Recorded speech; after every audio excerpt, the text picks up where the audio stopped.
Hello student, success coaching classes में आपका स्वागत है। तो आज हम लोग डिस्कस करने वाले हैं क्लास 10th का केमिस्ट्री का मोस्ट इंपॉर्टेंट आपको वन लाइनर क्वेश्चन बताने वाले हैं जो आपका 2026 एग्जाम के लिए वेरी वेरी इंपॉर्टेंट होने वाला है। तो चलिए हम लोग वीडियो को स्टार्ट करते हैं। सभी question very very important question होने वाला है। तो चलिए सबसे पहले यहाँ पर क्वेश्चन क्या बोल रहा है, श्वसन कैसी रासायनिक अभिक्रिया। तो ध्यान रखिएगा, श्वसन जो हमारा ऊष्माक्षेपी अभिक्रिया जो एग्जाम में बहुत बार पूछा जाता है।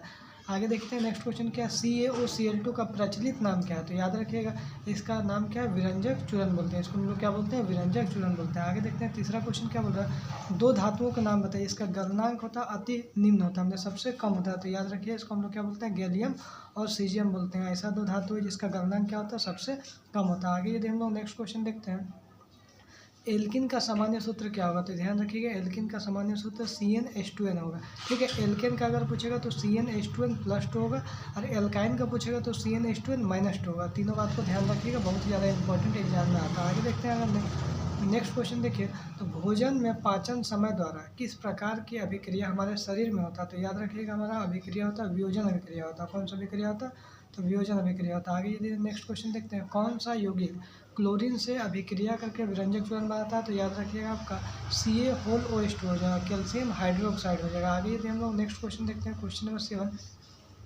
सीसा एवं टीन के मिश्र धातु का नाम बताइए। तो याद रखिएगा सीसा और टीन जब मिलेगा तो मिश्र धातु का नाम क्या हो जाएगा, सोल्डर हो जाएगा। आगे यदि देखते हैं नेक्स्ट क्वेश्चन हमारा क्या है, एल्काइन का सामान्य सूत्र बताइए। तो याद रखिएगा एल्काइन का क्या होगा, CnH2n-2 होगा। अगर एल्केन का पूछेगा तो CnH2n+2, अगर एल्किन का पूछेगा तो CnH2n हो जाएगा। आगे यदि हम लोग देखते हैं नेक्स्ट क्वेश्चन क्या है, सौर सेल के निर्माण में प्रयुक्त किन्हीं दो तत्वों का नाम बताइए। तो याद रखिएगा सौर सेल है, उसमें आपको दो तत्व यूज होता है। कौन कौन सा होता है, एक सिलिकॉन होता है और एक जर्मेनियम होता है। आगे यदि हम लोग नेक्स्ट क्वेश्चन देखते हैं, क्वेश्चन नंबर 10 क्या है, वेरी वेरी इंपॉर्टेंट क्वेश्चन है आपके लिए।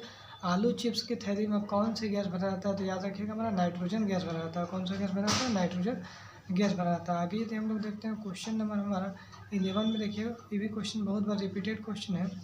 कोई विलियन अंडे के पिसे हुए कवच से अभिक्रिया कर एक गैस उत्पन्न करता है जो छूने के पानी को दूधिया करता है। तो इस विलियन में क्या होगा। तो याद रखिए इसमें हाइड्रोक्लोरिक अम्ल होता है, HCl जिसको हम लोग बोलते हैं। आगे यदि हम लोग देखते हैं नेक्स्ट क्वेश्चन हमारा क्या, एक धातु का नाम बताइए जो आसानी से काटा जा सकता है। ऐसा कौन सा धातु है जिसको हम लोग आसानी से काट सकते हैं। तो याद रखिएगा सोडियम हो जाएगा, पोटेशियम हो जाएगा, हमारा लिथियम हो जाएगा। आगे यदि हम लोग नेक्स्ट क्वेश्चन देखते हैं, 3 कार्बन वाले परमाणु वाले एल्केन का नाम बताएं। तो याद हो जाएगा प्रोपेन हो जाएगा, इसका हमारा जो सूत्र हो जाएगा C3H8 हो जाएगा। आगे यदि हम लोग देखते हैं क्वेश्चन नंबर हमारा 14 क्या हो जाएगा, लोहे के संरक्षण में कौन सा अभिक्रिया होता है। तो ध्यान रखें लोहे के संरक्षण में हमारा उपचयन अभिक्रिया होता है। ठीक है, नेक्स्ट क्वेश्चन अगर हम लोग देखते हैं,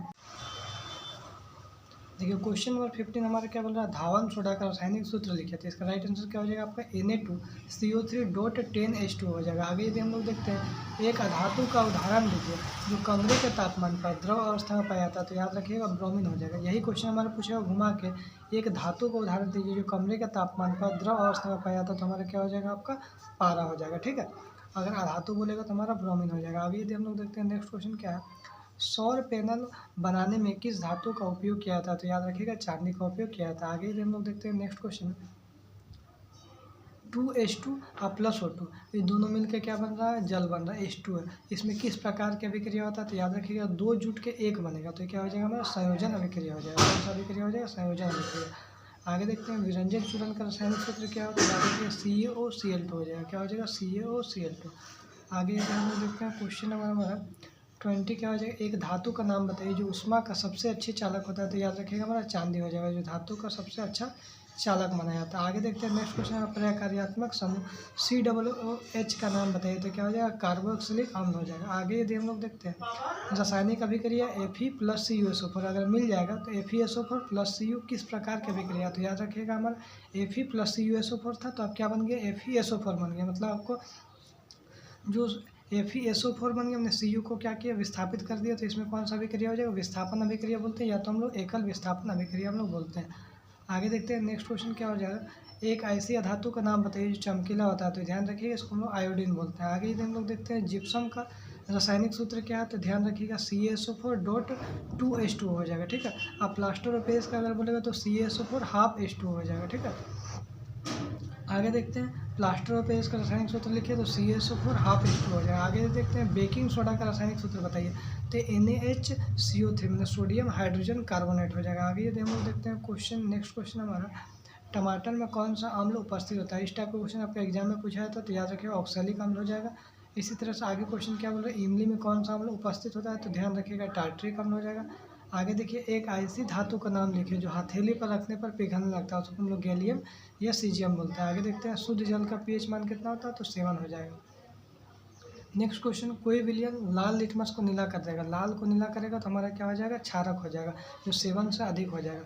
यही क्वेश्चन पूछा कोई विलियन नीला लिटमस पत्र को लाल करेगा तो हमारा क्या हो जाएगा, अम्ल हो जाएगा, उसका pH मान क्या होगा हमारा 7 से कम होगा। आगे यदि हम लोग देखते हैं नेक्स्ट क्वेश्चन क्या है, चींटी के डंक में कौन सा अम्ल पाया जाता है तो ध्यान रखिएगा चींटी के डंक में हमारा मेथनोइक अम्ल पाया जाता है। आगे नेक्स्ट क्वेश्चन हमारा क्या है, शुद्ध सोना कितने कैरेट का होता है तो ध्यान रखिएगा शुद्ध सोना 24 कैरेट का होता है। आगे देखिए जिंक सल्फेट का रासायनिक सूत्र ZnSO4 हो जाएगा। ठीक है, सबसे अधिक तन्य धातु का नाम बताइए तो हमारा ये सोना हो जाएगा, सबसे अधिक तन्य धातु हो जाएगा। आगे देखते हैं नेक्स्ट क्वेश्चन, एक ऐसी धातु का नाम बताइए जो कमरे के तापमान पर द्रव अवस्था में पाया जाता है तो याद रखिएगा हमारा पारा हो जाएगा। ठीक है, आगे देखते हैं नेक्स्ट क्वेश्चन क्या है, एक ऐसी धातु का नाम बताइए जो ऊष्मा का कुचालक होता है, याद रखिएगा ऊष्मा का कुचालक तो पारा और हमारा शीशा हो जाएगा। आगे देखते हैं नेक्स्ट क्वेश्चन हमारा क्या है, C6H12O6 का सामान्य सूत्र क्या हो जाएगा, ग्लूकोज हो जाएगा। ठीक है, सामान्य नाम ग्लूकोज हो जाएगा। आगे देखते हैं उपचयन को रोकने वाला पदार्थों को क्या कहते हैं तो याद रखिए उपचयन को जो रोकता है उसको हम लोग क्या बोलते हैं, प्रतिऑक्सीकारक बोलते हैं। ये हमारा लास्ट क्वेश्चन है,